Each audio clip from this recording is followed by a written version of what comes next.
to behind. Ooh,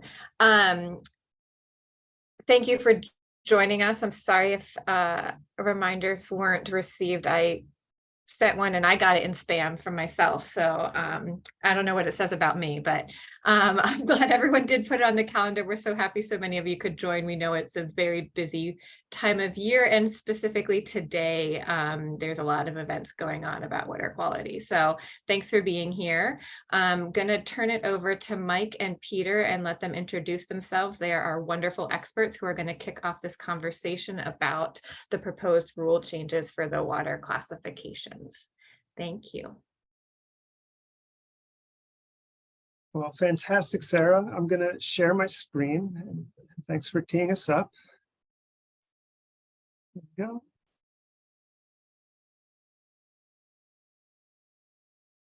All right, now, can you all see a slideshow? Yep. Yes. Fantastic. So I'm listed second, but I'll go first. I'm Mike Dulong. I'm the legal program director, the interim legal program director at Riverkeeper. I am also on the steering committee of SWIM and on the boards of Newtown Creek Alliance and the Guardians of Flushing Bay. And I've been doing this sewage and stormwater work for quite a long time. And we've been suing various people over the state of New York City sewer system and the water quality standards for New York for a while. You made that sound so nice, didn't you? I'm Peter Lindroth. I'm the director of water quality at Save the Sound. I've been with Save the Sound for almost 9 years now, working out of our New York office. We also have an office up in New Haven. We're a regional organization focused on the whole sound, small but pretty mighty, with about 50 people on staff. Like I said, though, director of water quality, working out of our Larchmont office, overseeing our water quality monitoring program. We have extensive water quality monitoring throughout the entire sound. And then also getting involved with, public comments, testimony, water quality standard reviews. Overall, really enjoy what I do. I grew up on the sound. I'm definitely a Western Sound guy. And I saw the Western Sound really flatline in the 80s and love watching it kind of come back.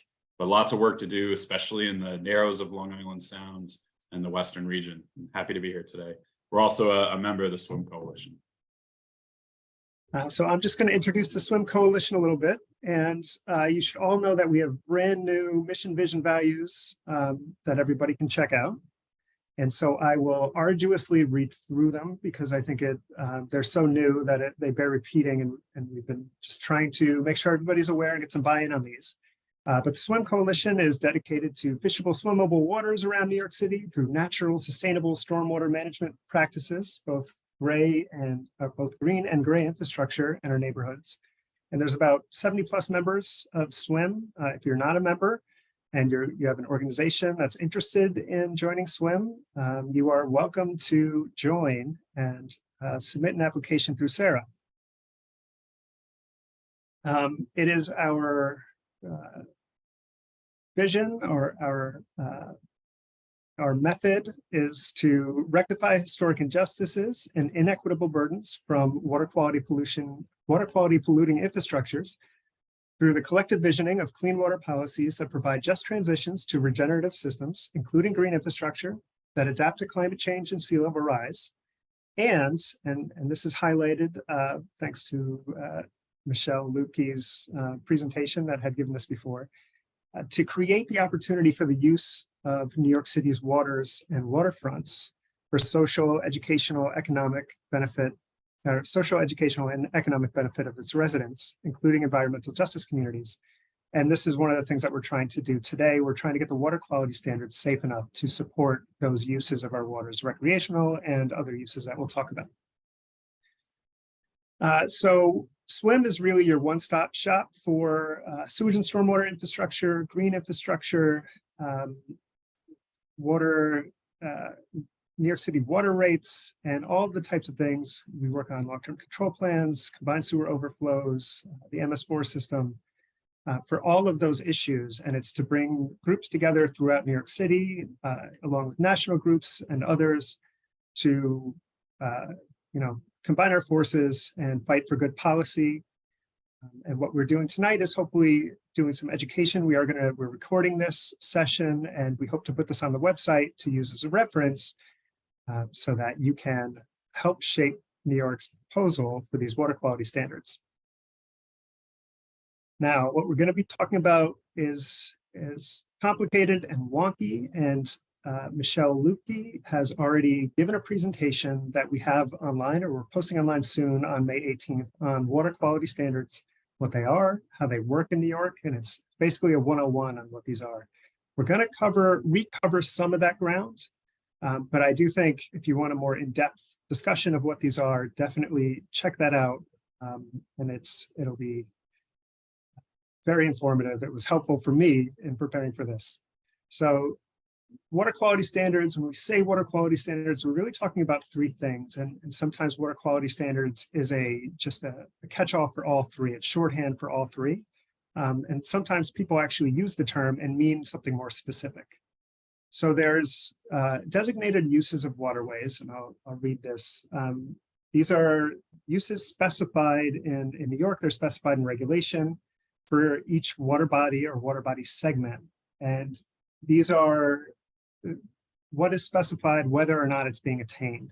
So really what it is a goal for the waterways. It's the desired use of the waterways. It's not what's actually happening in the waterways. So if we say, waterway swimmable, Gowanus Canal should be swimmable, that's what we want the designated use to be. That's not to say that necessarily the water quality can support that. The criteria for water quality are the things that support those uses. These are the pollution limits, whether they're numerical or narrative, that allow those uses to take place. So we're going to talk about the numerical limits for bacterial pollution that would support recreation in waters.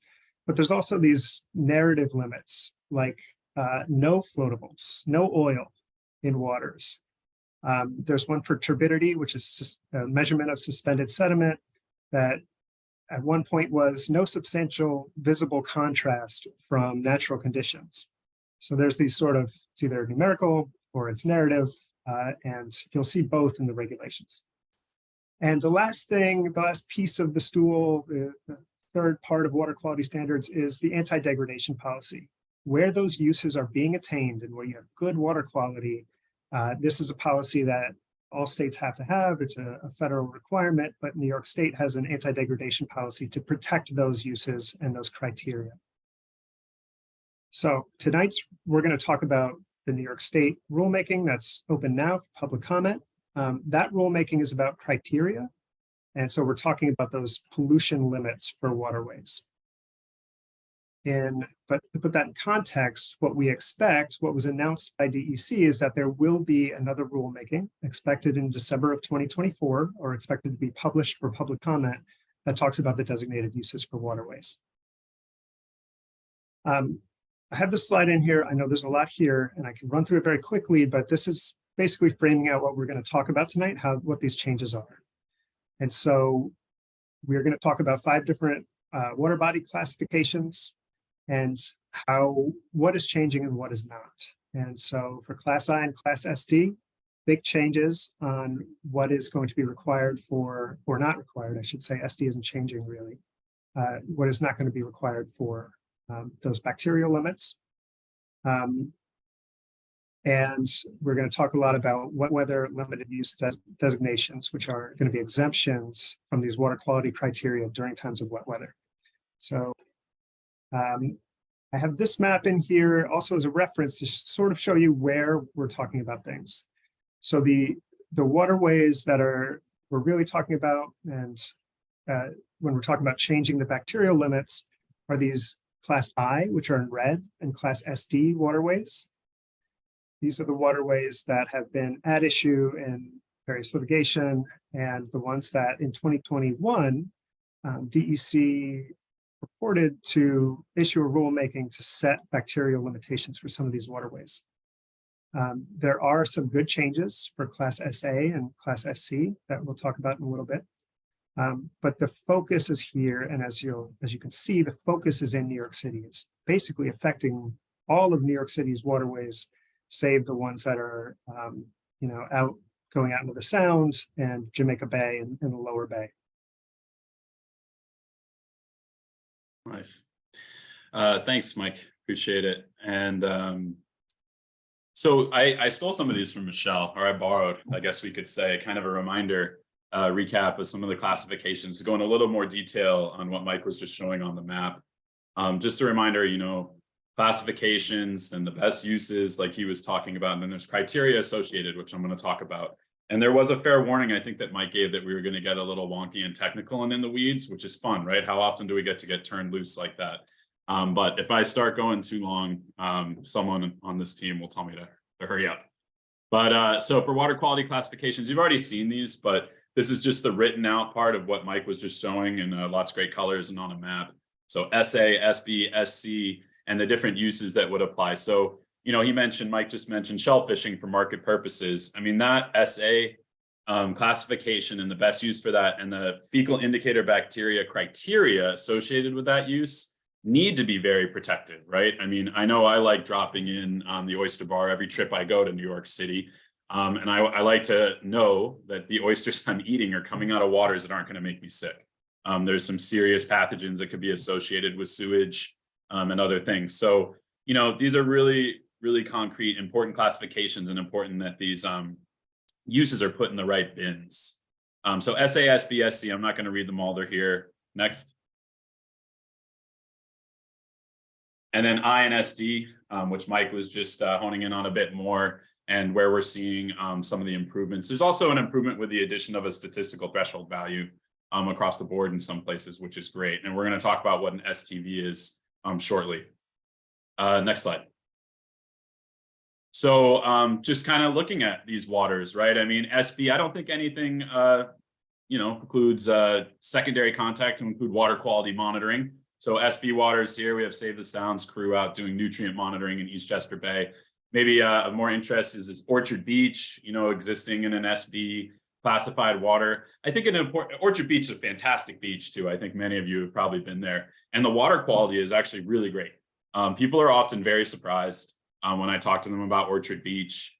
Orchard Beach can't be that great, but it really is. I mean, it's got this beautiful park behind it. Not a lot of direct impervious surface runoff or hardened surface runoff to it. It's a fantastic beach. If you haven't been there, check it out.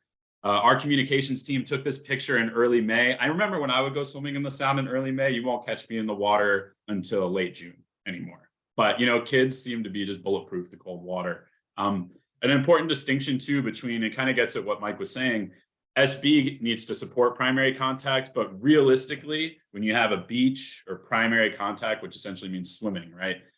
It's being monitored more intensely. It's getting like weekly monitoring at the minimum, and getting kind of regular monitoring, where certainly open waters and SB aren't getting that regular monitoring, unfortunately. So there's another step up that the Department of Health requires in New York State for monitoring at actual swimming beaches.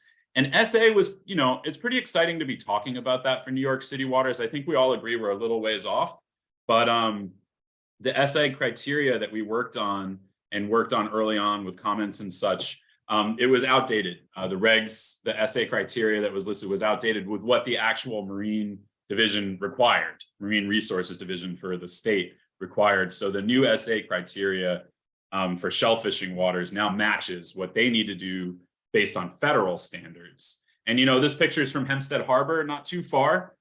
So, a really great local group opened up a band of shellfishing in Hempstead Harbor. And I don't think we're too far off.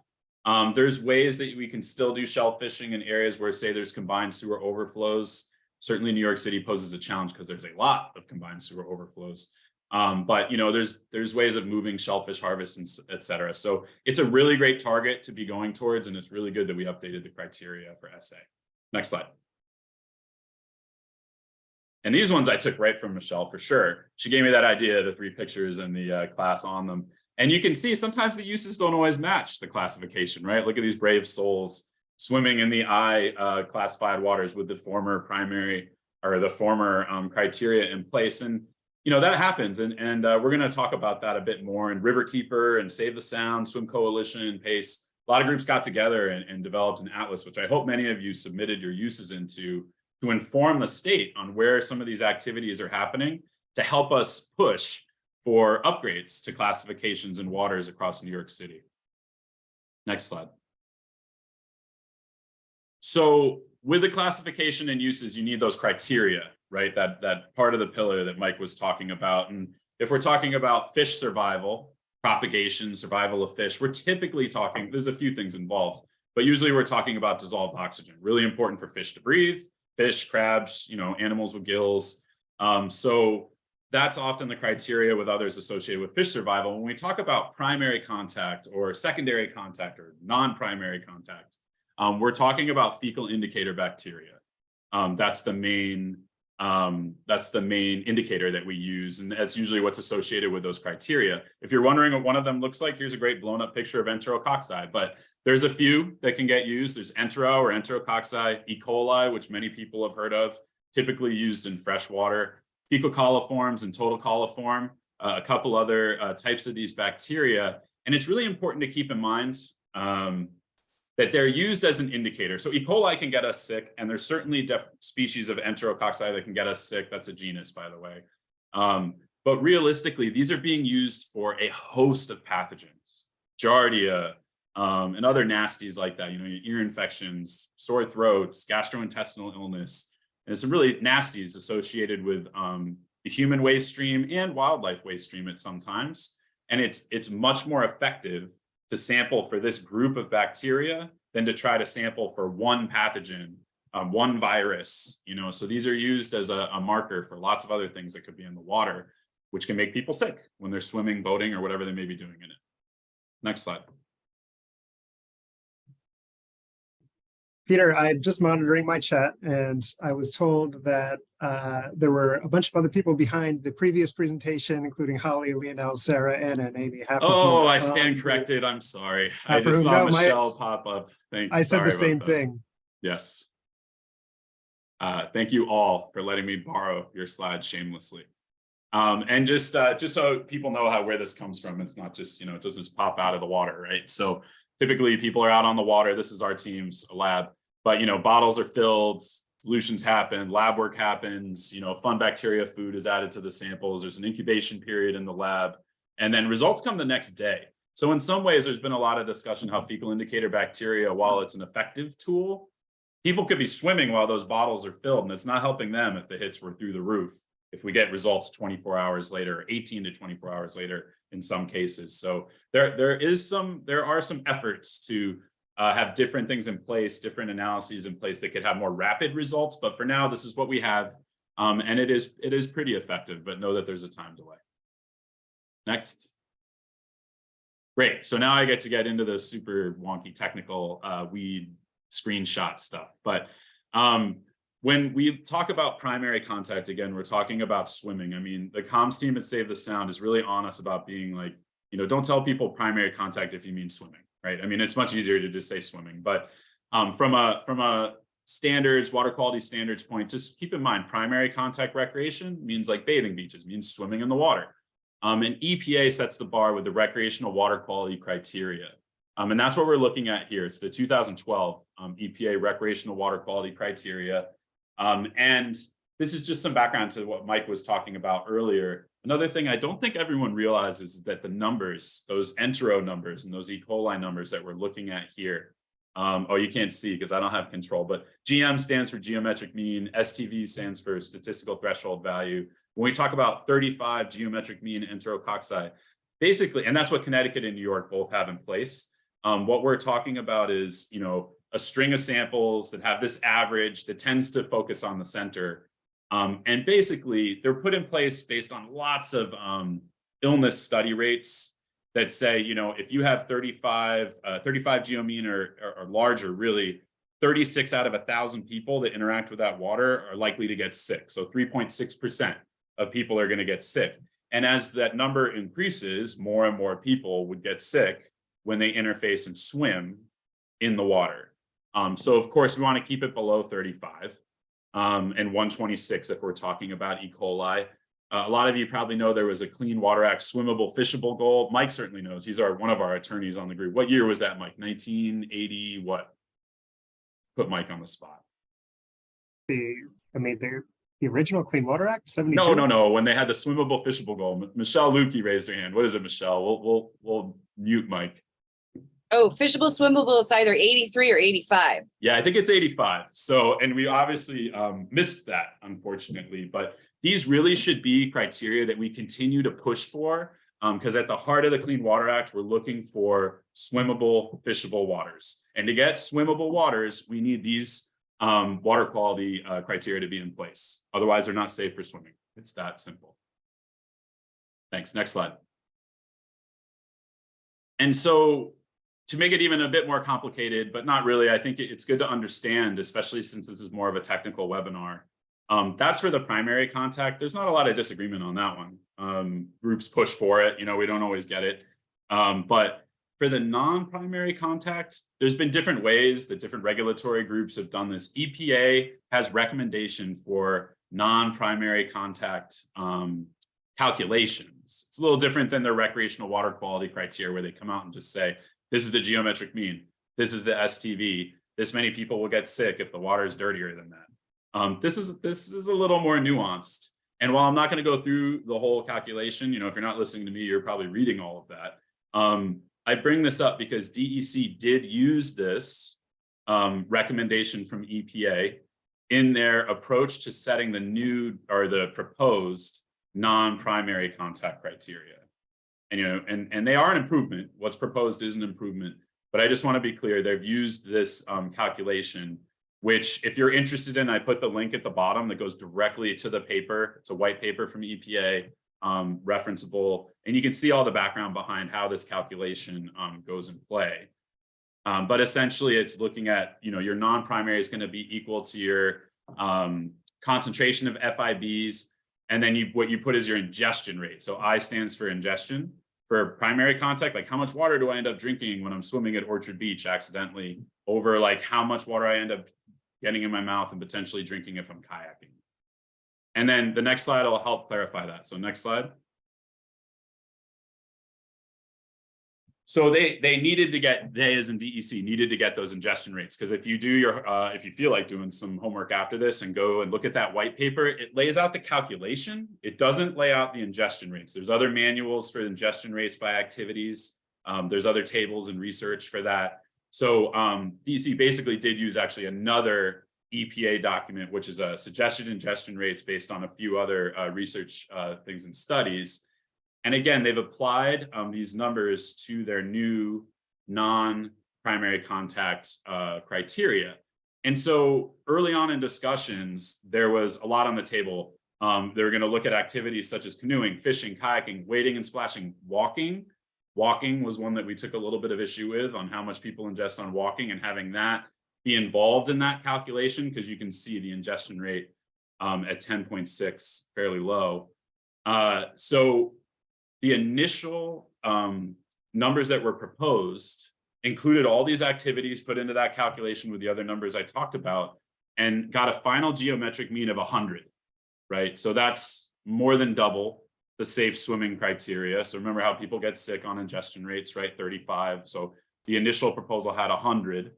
But, through discussions with other groups and some back and forth, we really advocated to just use the activity of kayaking to protect all the other activities that are non-primary. So protect an activity that, has a higher ingestion rate. And by doing so, you're protecting others that have, lower ingestion rates, and not letting things like walking inflate that final geometric mean to a higher number, less protective in terms of how healthy that water is. So the orange was original, the yellow is the revised. We're really happy with the yellow as it stands.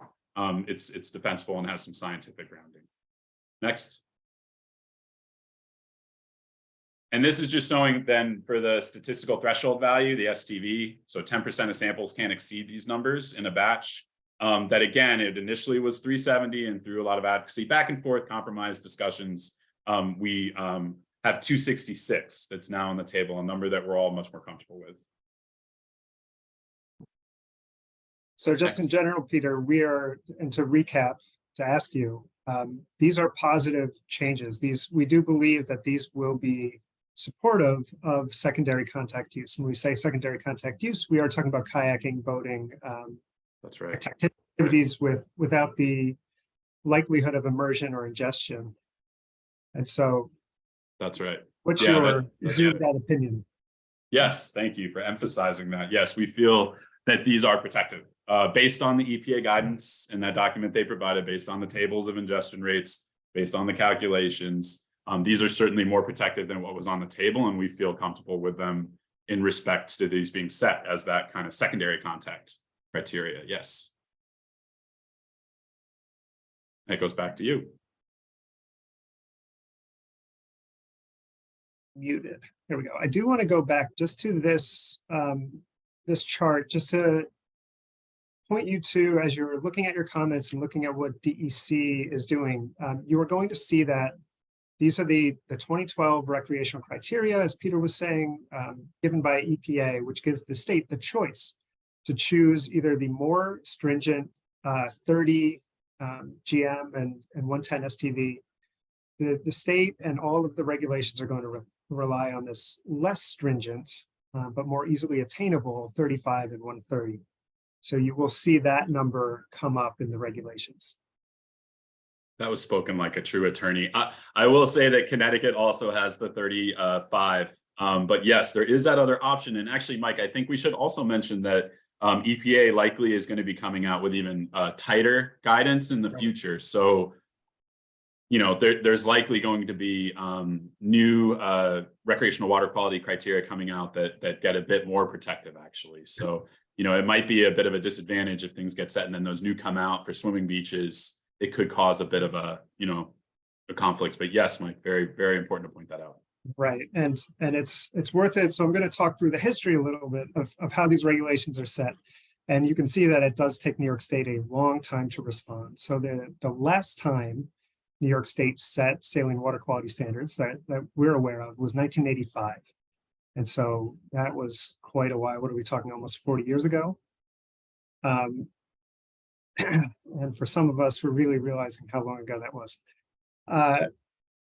And then in 2004, we have a letter from EPA in which EPA asked the state to set these water quality standards that would be protective of fishing and swimming in New York State on an expedited basis. And so they were asking New York State to set some intro standards.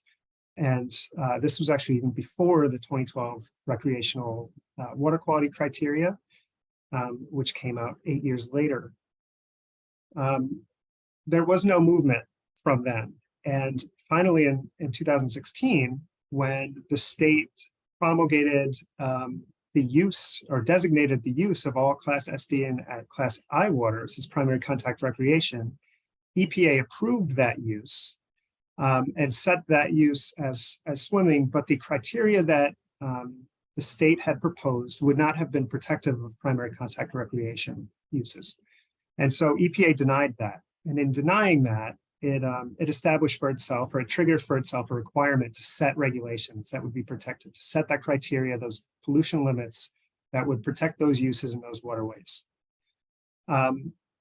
In sort of response to that, or after that, EPA started to set, DEC started to set some entero geomean criteria for some SD and I waters. The entero criteria in some instances hit that 35 mark, but in other instances it didn't. And none of the waters were given statistical threshold value limits. And so none of those criteria would have met the criteria for that would be safe for swimming and safe for primary contact recreation. So they could never have received EPA approval. And therefore, I mean, I think the state is on. The state will say, these are the states, you know, these are what are on the books for the state. Riverkeeper and others are challenging that and continue to challenge the lawfulness of that. We disagree that those have been lawfully set.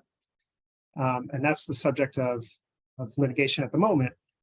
But for the purposes of what we're talking about now in the rule change, know that those are attainable uses or attainable criteria that DEC has already found. And so in some instances, we're going to talk about there are rollbacks for those. And in other instances, they're actually getting more stringent. And so we have a tool to look at your waterway and see how it's affecting your waterway that we'll get to in a second. It is our position that for any criteria that are set and for any designated use that is set, the state must complete what is called a use attainability analysis, which is it's a structured scientific assessment of physical, chemical, and economic factors that affect the ability to attain those designated uses in waterways. It's a assessment of whether the waterways can ever be, for instance, fishable or swimmable, or any of the goals that are set out in Clean Water Act Section 101A2. They're called 101A2 uses for shorthand. And so without that justification, it's our understanding that the state can't actually designate a use that is any less protective than swimming and fishing, which is what is on the books as the EPA approved use for Class SD and Class I waters. So this is a picture of what the EC had proposed in 2021. And for the purposes of the state register, it finalized, but it never received EPA approval. And for that reason, we think they're not lawful standard or criteria that have been set. And note that these are the criteria that have been set are not protective of swimming uses.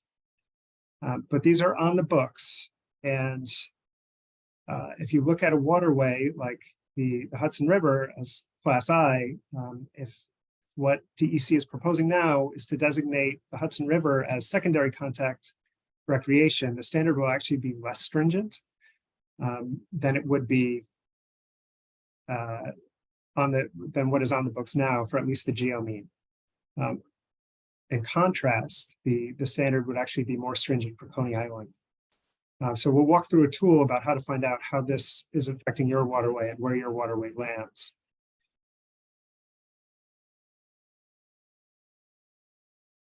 All right, and I get the fun and honor to talk about kind of wet weather designations and combined sewer overflows, as beautiful as those things are, right?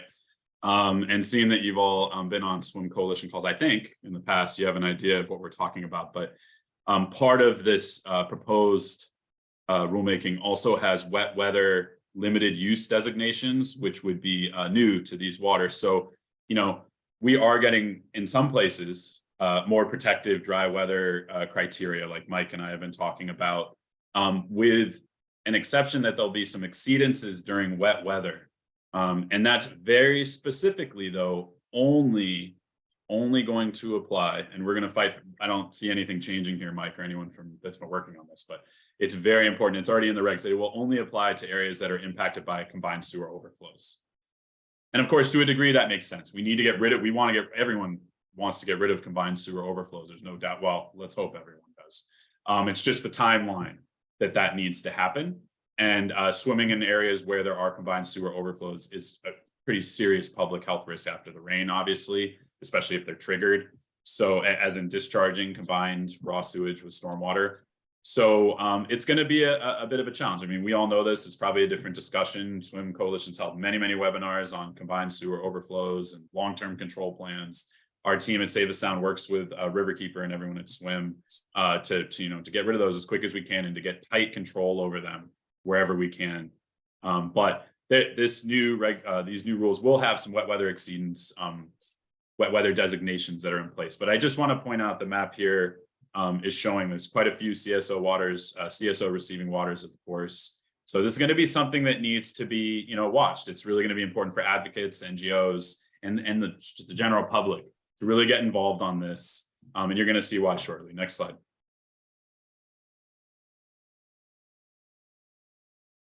So, as these are proposed, they're leaving out some really important details. We're going to be pushing and putting comments forward that we're going to need some form of a minimal rainfall trigger. CSOs discharge at different precipitation volumes and amounts. So we don't want these WWs being assigned, willy-nilly, for lack of better technical words. So we're going to need, for the receiving waters that may receive them, minimum rainfall trigger amounts that would actually lead to a CSO discharge, which then would apply that WW kind of understanding. We also need, and really are going to be pushing for some limits to the exemption duration. So Indiana, Mike and the team did a lot of great work looking up. Indiana has some really good has a set a bar here for water quality standards in some cases where these can only exist for 4 days after that minimum rainfall trigger. We can't just have things kind of just going on in perpetuity. We need to, in the regulations, define the exemption duration from the water quality standards that protect the uses that are happening on those waters. And our coalition will be putting forward comments that really are going to be requests needing basically those exemption durations to exist for this wet weather limited use designation. We also aren't totally clear on the public input process, so we'll stay in the trenches on that, and we encourage other people to as well. And then they're not going to be necessary for SASB waters, given the classifications of those waters and the primary contact. So there are some CSOs, so it's a little bit of a we need to just watch this. But for SA and SB waters, we're going to have a really close eye on that, because you have these primary contact waters in there, and shellfishing where it exists. And really, really critical, Mike had the joy of explaining what a use attainability analysis is to you all. We are going to be pushing very hard and making it clear that these use attainability analyses are going to be critical for this wet weather designation to be a fair application to these waters. And that'll definitely be in our comments. And we encourage people to look at that after hearing these webinars, looking at the links that we're putting out there, to also include that in your comments if you agree with us. Next slide. That goes back to you. So there's we get asked a lot when people say like they're changing the use and the designation, but there's CSOs and my water quality is bad. So what does it matter what the designation is? And to the extent that a designation is a goal and where the state has to get to and where the city has to get to in terms of water quality, we want to set that to give the state a path and to give the city a path. Because that should drive permitting decisions, and permitting decisions are also tied into long-term control plan decisions for sewer overflows. Unfortunately, in the regulatory impact statement, DEC has already taken the position that it will not reopen long-term control plans. It will not look at what's actually happening in the waterways and how those measure up to these new water quality standards and whether they're attaining designated uses and things like that. So the designated use is going to be set, based on these criteria, which waterways can meet what criteria, but that will not have any impact on the long-term control plans. So some of the long-term control plans go through 2040 and then have monitoring periods that go a few years after that. So we could really be talking about 2045 before this has any impact on the ground, on sewage overflows. And that's unacceptable. That's too long to wait. That's a whole generation. And so that's something we are pushing DEC on. I think that's something that should be the focus of everyone's comments, and obviously is a great concern. So Riverkeeper just today published this helpful tool if you want to look at your waterway and the waterway that you're concerned with. Maybe I can, perfect. Here's sort of how it works, and I'll try to walk you through this, but as you can see on the left side, we have all of the waterways listed. There's 49 SD&I waterways that are impacted by this. And maybe somebody can either shout out or raise your hand what your water body is, and we can look up how this rulemaking is going to impact your waterway. This is audience participation. You don't have to come on camera, but we need a suggestion before we move forward. Otherwise, we'll be stuck here. Bronx River. All right, let's find Bronx River. Here we go. Thanks, Gino. So the left-hand column is pointing out what water body it is. The next column is a description of that. DEC's descriptions are pretty wonky, but they're the water body segment. So not every waterway, some of the waterways are broken down into multiple segments. So this will tell you which segment is actually impacted by this. And this is a narrative description. So, and it's based on DEC's 2021 rulemaking of what criteria, that geo mean that was set. And so as you'll see in the right two columns, What was set in 2021 was the 35 CFU per milliliter. And what DEC is planning to assign to that waterway now is a 72 geomean and also a statistical threshold value. And so when we say the proposed criteria for the segment are mixed, we mean it never had a statistical threshold value. That actually is a more protective criteria, and that is a good thing.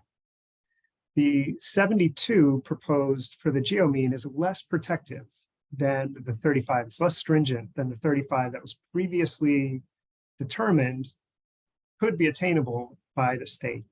And so there is the state going backwards a little bit on this waterway, but also going forwards. And in some ways, the statistical threshold value is very protective, but that doesn't really seem to be a good reason to get rid of that geomean that they thought was achievable.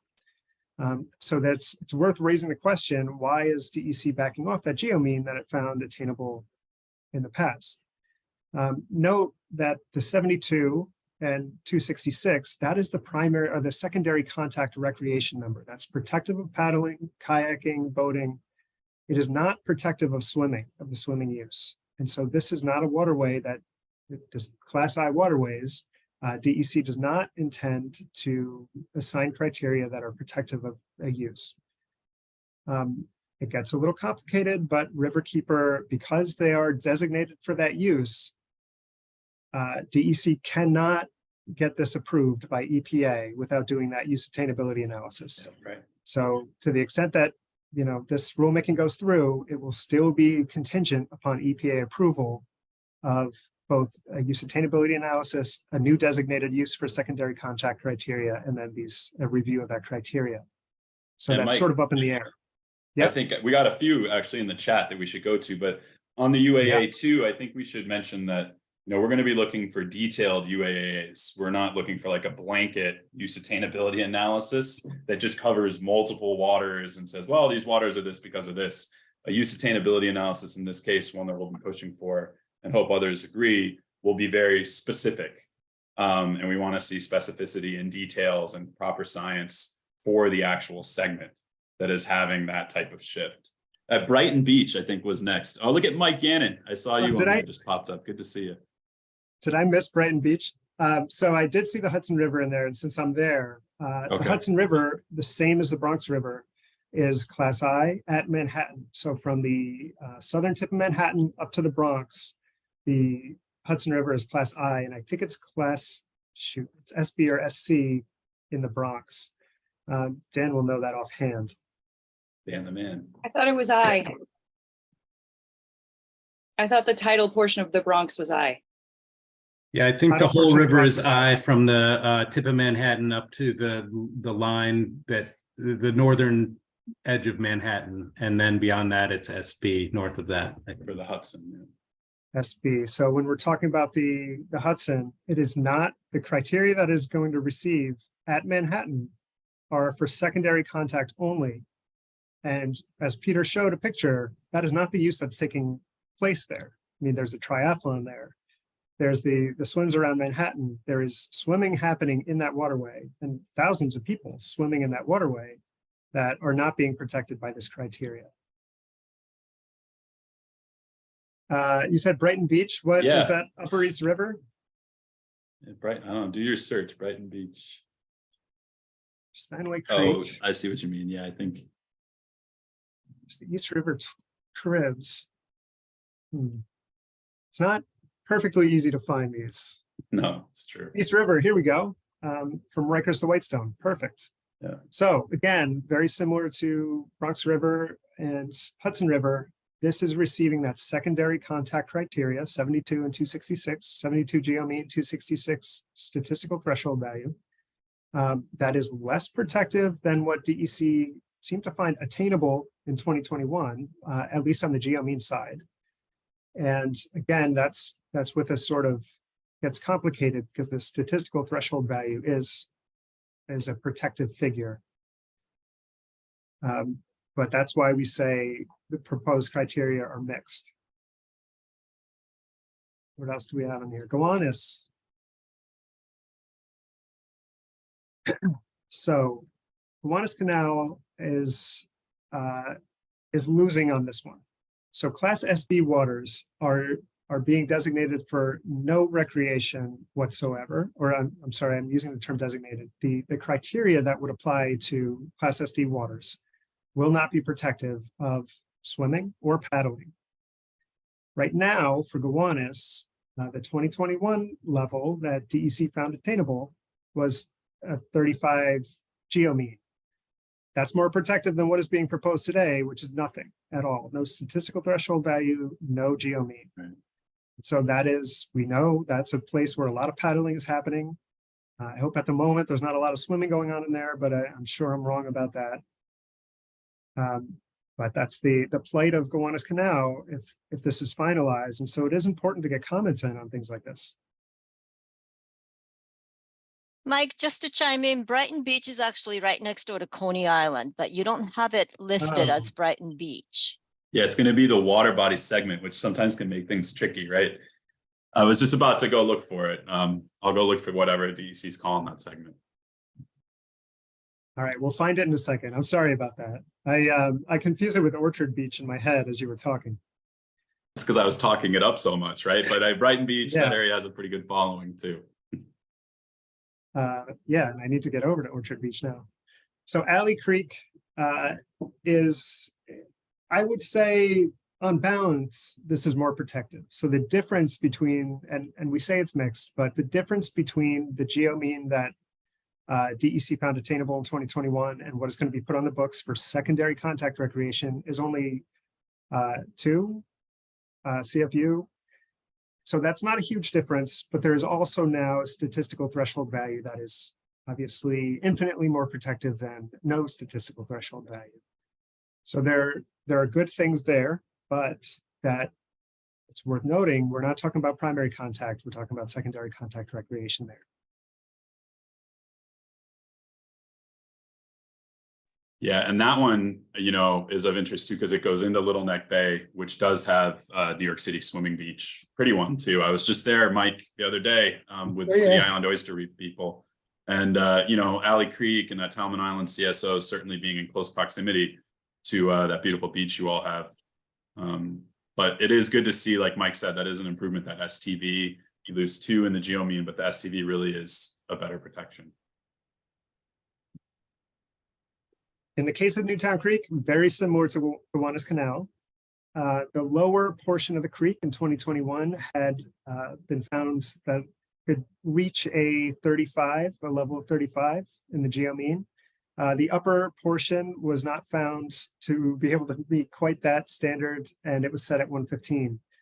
As it is an Class SD waterway, there are no recreational criteria that are going to be applied to it. So following this rulemaking, we understand that this may not be the case. Class SD will not have any protections. And so that's something to clarify with DEC, how that's going to apply and why. Why are these being taken? Why would these be taken away for a Class SD use, especially without a use attainability analysis? And I've been on the creek kayaking, others have too. That's a use that's taking place there. We want to see that protected.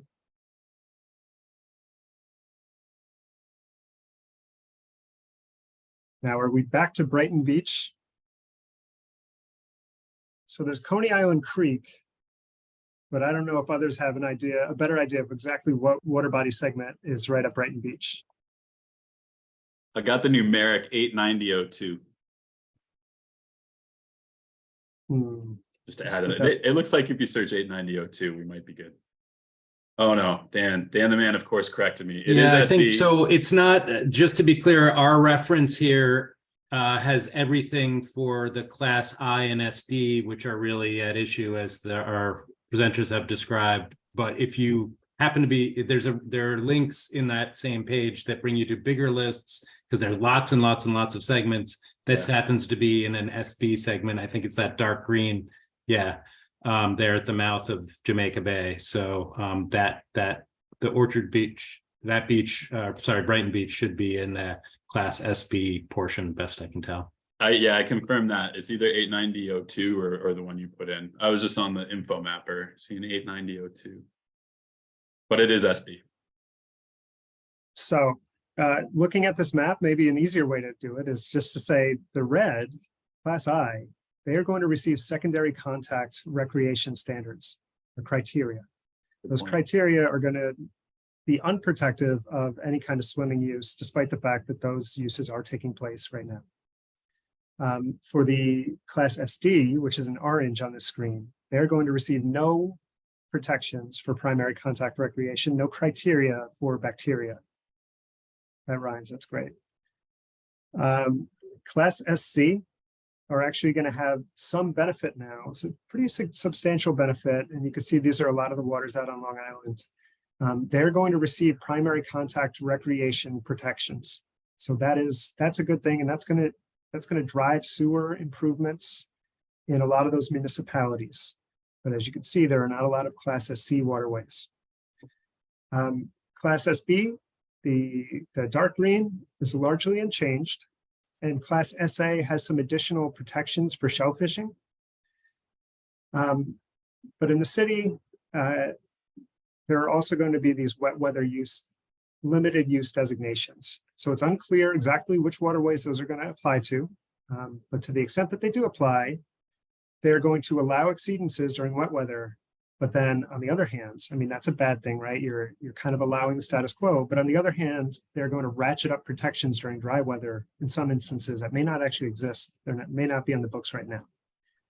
So the state is sort of putting up a placeholder that will allow it to go through those procedures to set those wet weather designations in the future. And exactly what those look like will depend on the actions that DEC proposes and what EPA accepts. But some of what Peter was talking about was putting general limits on that, putting general guide rails to ensure that they're not just free for all forever, that you can't just dump into those waterways and they're exempt from every water quality standard. So I've been talking for quite a while now. I'll kick it back to Peter. That was fun though. I'm glad we got some audience engagement. That was great. Thanks for sharing all of your inquiries. All right, so what can we do? You continue to stay informed. And I know, thank goodness that my inbox doesn't spit things in my face like this, because I would be drowning in email, which maybe I am figuratively, but I don't want to literally be drowning in email. So the point is, I think you stay informed. You attend these webinars, wow, we'd love you to be on Save the Sound, Riverkeeper, and Swim, and this and that, it's okay. You pick the group or pick a couple groups you want to follow, but really, really important is that you just stay informed on the issues, follow the alerts that, if you're following alerts from an NGO or something, just follow them, get involved, keep yourself up to speed on what's going on, and, allow those emails into your inbox and allow those alerts into your inbox. Next. And a little bit more specific, what you can do, you can attend the June 13th and 15th public hearings. We'll put links to these in the chat. And, don't let me and Tanisha and Mike DeLong, Tracy have all the fun. We're used to getting up and talking and fighting for this stuff. And I'll tell you, anytime I go to a public meeting and there's just a great turnout from the public at the public meeting, it's just so encouraging to see that, people are there, they care about their waters, they want to be heard, they want to listen to what's happening from regulators that are making, ultimately are making decisions based on feedback, as much feedback as we can give that fights for cleaner waters. So, show up, go to those public meetings, please. And, submit written comments. Oftentimes groups like Save the Sound, Riverkeeper, Swim, and others, there's so many groups working in this area. We'll put out, some recommendations, like here's a comment letter we're submitting that you might want to sign on to, or you might want to use some of this language if you agree with it, and submit your own comment letter. And, the more voices that are heard, it really goes a long way towards better decisions for these waters that we all enjoy. You wouldn't be here if you didn't care. So, here's a couple other opportunities that are going to be available. And again, we'll put the links directly to these, so you can get, registration links and such. Go ahead and read our blog. We have a new comms guy, David Siegerman. We have a great comms team, by the way, but in the water quality team, David Siegerman comes from like a sports writer background. I happen to like shooting the stuff with him. I'm a Yankee guy. He's a Mets guy. I feel sorry for him, and that's okay. But he's got a great approach to writing about these issues. It's fun to read. So please check out, we wrote a blog on this, and it's a fun read, we think, and it's also very informative. Riverkeeper's got a great comment letter for action out there. So, sign on, get involved on action alerts. Like I said, the more voices that get together really amplify the messages that we're talking about today. And again, we'll have links to these as we share this PDF. And with that, I think we're going to wrap it up, and we're going to stay on, and we'd encourage you all to, and we're here to have any questions, discussions. Mike, did you want to talk about any other next steps besides what we were just showing? I just wanted to say that there are links in this. We're going to post the presentation, both the verbal presentation as well as the slide deck. The slide deck has some links to these things, to the blog and to the action alert and all that. And SWIM is also drafting up a blog that we're going to send out. So at the very least, you'll get that one because you're already subscribed to SWIM. Great. Yeah. And thank you, everybody, for coming out. And like I said, we'll stick around. We'd love to have some discussion and questions. It's like Michelle politely raised her digital hand. Yeah, I have a question. It's for either, but I'm assuming it's probably going to be more Mike. How is it that DEC can downgrade the standards to no longer protect primary recreation and only protect secondary recreation and not fall out with the anti-degradation requirements of the Clean Water Act in the first place? Is it only because they'll write a UAA and they consider that hunky-dory? That's a really difficult, complicated question, and I'll try to boil it down to the uses that were established are disagreed upon by the state and by EPA. It is EPA's position, and it's Riverkeepers and our partners, Save the Sounds and NRDCs, et cetera, that the existing water quality use of all SD&I waters is primary contact recreation, swimming. In order to do that, in order to lower that use, the designated use, or set criteria that would be not protective of that use, the state would have to complete that UAA. And the UAA looks at, basically, it's a review of 6 factors that would support, and there are economic factors, there are other factors that would support lowering the designated use of that waterway, relaxing it, making it so that it is not protective of that swimming use. That is the only lawful way for the state to do that. And it hasn't done that yet, and it's setting this designation. So as it stands, I mean, EPA would have to outright reject this. And so it may be the case that we know there's a coming rulemaking. It may be the case that EPA is going to look at that as a package. And it's yet to see exactly how this is going to play out. But it cannot happen. They cannot lower the use, as far as we're concerned, without first doing that UAA, which is why it's so important. And that use attainability analysis, again, it has public participation. That's a main component of it. It also has EPA review. So it's not just in a vacuum that state is making a decision. It is going to be a very, very public process.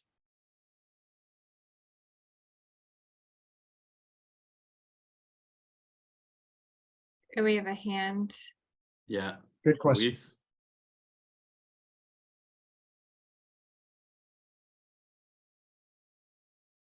Go for it, Luis. Oh, Louis. Louis, sorry. Yeah, no, Ethan. Yeah, Louis. Thank you. Go for it. I thought, okay. First of all, I'll make the obvious point that the state is not taking into account the current actual use, no less the future probable use as our waters get cleaner. I mean, we know as someone said, there's a hell of a lot of swimming going on in the Hudson now. In fact, I'm going to be part of some long distance swimming support groups this summer on the Hudson. One of the basic problems, I think, is that the public gets confused between the silo of bacteriological problems and chemical problems. Mhm. Separately, and there doesn't seem to be any joining of those two contaminations. You know that the Hudson is the entire Hudson is a superfund for PCBs. The Guaniston, the Newtown Creek, and the Raritan are also similarly restricted.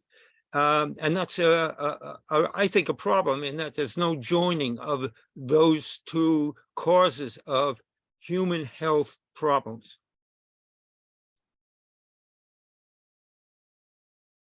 Yeah.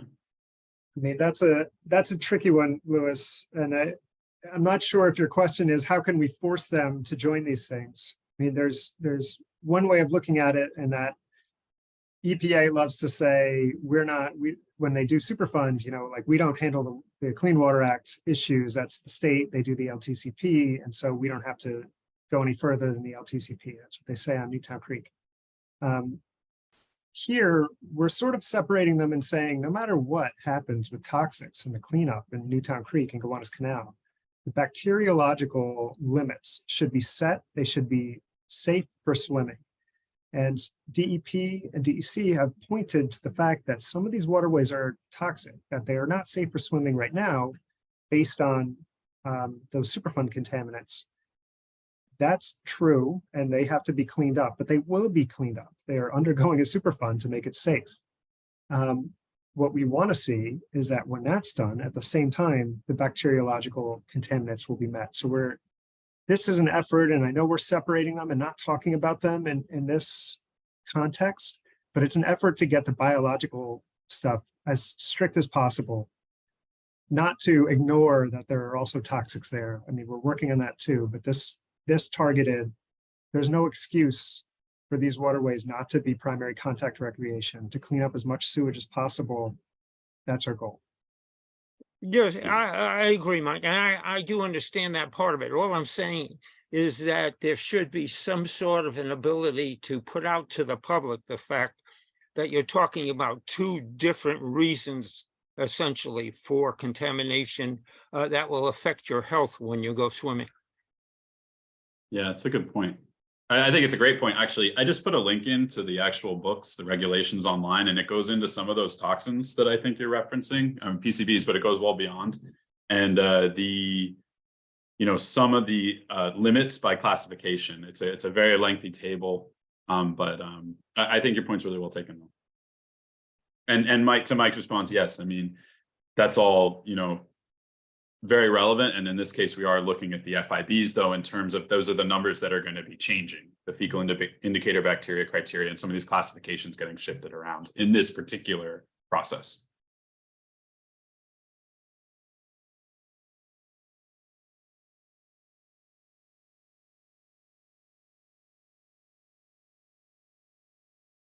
Can I ask another question since no other hands are raised, or I'll keep my mouth shut if somebody else has it? Please, you got us. We're here. Go for ahead, Louis. I thought there was a requirement that the state had to look into the current uses and make the waters clean in the sense of what the current uses of that water is. And I don't think they've taken that into account, essentially. Yeah, so Mike, you jump in here if you want, but since you have me also, I'm going to mention that, we're looking at these new criteria, or new suggested criteria, proposed criteria, and some of these, but the binning in full, that whole binning of waters and some of the changes that we may see, that process is next step. So we're going to have chances to comment more on that as well. And those UAAs that'll have to be issued, that we're going to be fighting very hard for detailed UAAs. If there's any downgrades whatsoever. And then, that in discussions we've had, there's very likely going to be some upgrades that we should be seeing, and we'll obviously be advocating for, but we should be seeing some upgrades as well. But some of the actual changes to like waters that are classified one way going to another, that's the next step in this process. Yeah, and so we collected all of that data on the uses. We found 70,000 kayaking uses and 40,000 swimming uses, and it was a good exercise to show where this stuff is happening. But where it's happening, if you are swimming in a waterway, does that mean that, I mean, that is happening, right? That's the existing actual use on the ground of this water. Does that mean that they have to be protected by regulation, by designated use, and by those criteria for the swimming use? And that's not exactly how the Clean Water Act regulations work. Right. That is a factor to consider in designating uses. So it is important to show, because it is where there's a lot of use, we could really be pointing DEC and EPA to say this use needs to be protected, and you're close here, and you could do a little bit of extra sewer work and you could meet it. So that's why that information will be so useful. But what is really relied on is what the criteria are meeting or are able to meet. So what are the numbers in the water when Peter's doing all his water quality sampling? What are they actually hitting and attaining? And then what can they attain? And that's going to be shown through the use attainability analysis. It's wonky. It is not as clear, but that is what is designating the use. And that is I guess, the biggest single driver of what sets a designated use and what sets the criteria. Robert has his hand up. Go for it, Robert. Hey guys, thanks so much. It was a great presentation. So I just had a question on the kind of wet weather standards, and if I understood, or as I understand it, and understood your great presentation, that can be used to kind of either ratchet up or ratchet down depending on how often it rains, right? Do you guys know of examples from other places around the country where EPA has used those wet weather standards in that way? And I know Boston has them. I know other places have considered them, but are there some models where they actually permitted swimming, for example, based on that? That's a really good question. I think I breezed through it a little too quickly, but we'll put the link into the actual standards that we had looked at. But the state of Indiana has a good example of wet weather designations. And when I had talked about it, admittedly, I was talking about the where we want to see like a duration that it can apply. So wet weather, okay, it applies. You have that minimum precipitation threshold. Now for 4 days, it can apply, but after that, no, it can't. But I think your direct question is swimming beaches in those areas. Is that right? Right. Or if we, as folks know, I think we all have an interest in trying to get more bathing beaches permitted in the Hudson and the Harbor, right? So we've been, through HEP, we've been doing some work, building on other work that folks are, in the room today have been doing. So in one question we come up against with DOH is, looking at water quality classifications and how those classifications and use sustainability analyses play into their ability or their willingness to permit bathing beaches. And so there's that, right? Just in terms of, moving the needle with the departments of health on permitting new bathing beaches. And then I think the second one would be kind of just thinking like, as these UAAs start rolling out, like what should DEC be doing in terms of analyses that would allow for, sort of a management window for enabling safe swimming? If we think about places like, harbor beaches in Copenhagen or other places around the world, they've got kind of the red, yellow, green flag system. Yeah. So you can imagine, on some level, it tying into something like that, where the park manager can actually, it sort of is fitting within that idea. Yeah, I follow you. It almost takes the preemptive closures a step further, right? So like you think about the Westchester Shore, other beaches too, where a certain amount of precipitation, regardless of sampling, closes the beaches for a certain duration. We see it in shellfishing beds also. Right. And I wonder if the wet weather designation then could help with the preemptive closure enforcement and guidance and such. I mean, right. Or preemptive opening. Sure. Preemptive just trying to be a little positive. All right. But I mean, guidance for, where we could say, like if they did the analysis, one could go to, one of the park managers and say, hey, based on DEC's use attainability study, looks like, 3 out of 4 weekends, that beach can be open. That is right, Rob. And so we had painted a picture of, this will allow during wet weather exemptions to those standards. But there's also this sort of corollary that during dry weather, you could have stringent standards that meet those primary contact criteria, and it makes the water safe for swimming. And so, shout out to Plus Pool and the folks that want to put a beach on the west side of Manhattan. Those could all work theoretically under the system. So EPA and DEC, really DEC will do the review, or DEC will do the analysis, EPA will review. They will determine what are the conditions that we can make this area safe for swimming. Some of them, we hope, will be able to meet that during dry weather. So that's possible. You had mentioned Boston, and we talked about Indiana. Massachusetts also has regulations that allow these, and they should be for CSO affected waters only. That's something we had raised. I mean, in the Hudson River, there are areas where a non-CSO rain event, so there, a separate sewer event could actually cause water quality violations that would make it unsafe for swimming. These, as proposed, these will not apply to those waterways. It only applies to CSO waterways. So yeah, could you swim in the East River? Could we put a pool there? Could we put more beaches? Potentially, there is a potential upside here, as well as the potential danger that we just kind of allow these wet weather exemptions to be very broad and to just keep the status quo of discharges forever.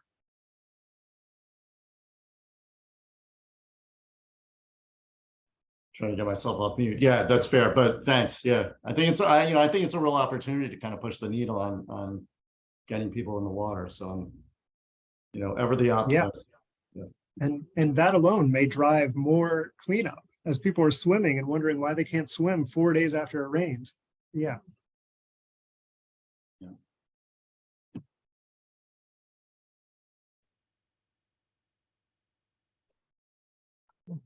But there's a lot more to stop the designation of beaches than just the safety of the area. And that's in terms of parks, and EDC just doesn't want to see more beaches. Try to get swimming out of the beach under the Brooklyn Bridge on the Manhattan side and forget it. All kinds of reasons why it can't be done. True. I mean, and obviously there are very dangerous places to swim, toxic places, Newtown Creek, Kiwanis Canal, but also areas where there is a very strong current. There's a lot of vessel traffic, all of that. But what we're saying here, I think, is that water quality should not be that barrier. Fight it out amongst city, EDC, whatever. As long as the water is safe enough to swim in, then that will bring beaches to the shores of New York. Is it, and this is out of ignorance, I'm asking this, not that the rest of my questions weren't also out of ignorance, but anyway, is there a requirement in the city that beaches have lifeguards?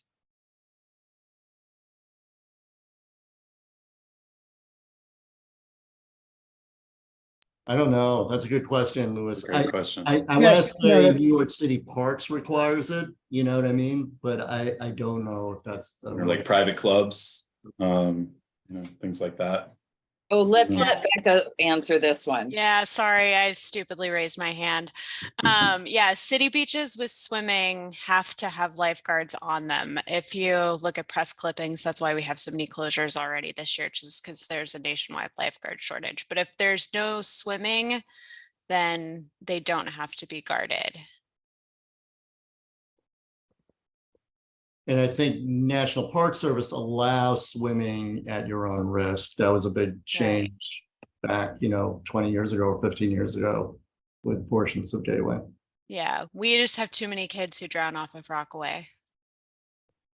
But I will also say, because I think I might have heard this, we are not happy about beach closures and are certainly not excited to get rid of beaches, partially because cooling, heat vulnerability, it's like an important way for people to cool off.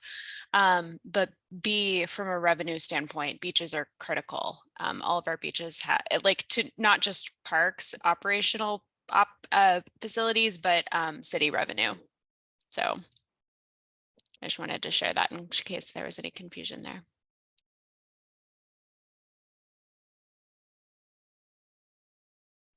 Thanks, Becca. Sure. Any other questions for Mike and Peter? If not, let's do a big round of applause for their presentation. Thank you very much. I think you took on a super wonky task, and I don't think you lost too many of us. So that in and of itself is pretty much a victory. So thank you so much. Appreciate it. Bravo, bravo. Oh, thank you. It It's was a fun. testament to the audience. Thanks, everyone. Have a good night. Oh, you too. Thanks for the See good. you all at DEC's meeting. Yes, Okay. June 13th, June DEP, 15th. We'll see you yes. there. Yes. Okay. Now DEPs.